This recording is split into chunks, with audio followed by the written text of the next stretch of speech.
সাল 2025 বাঙালি জাতির জন্য বছরটা এক কালো অধ্যায়ের নাম।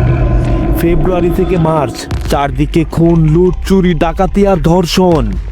কেন কেন কেন হঠাৎ করে কেন এই অবস্থা আমার স্বাধীন দেশের?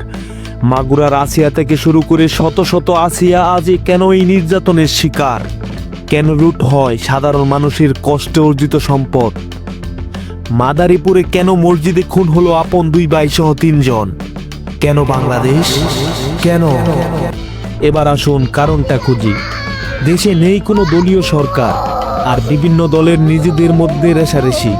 এই জন্যই অসাধু মানুষরা জাগ্রত হয়েছে বাংলাদেশকে খুবলে খাওয়ার জন্য। নেই কোনো প্রশাসনিক বিচার কার্যক্রম, এজন্য আজ অপরাধীরাও জানে বিচার হবে না, তাই তারা সুযোগে স্বার্থ হাসিল করছে। এখন ওই সময় আমরা স্বাধীন তা প্রমাণ করার, নয়তো একদিন আসিয়ার মতো হাজারো নিরপরাধ শিশু আপনার স্বপ্নে এসে বলবে কেন।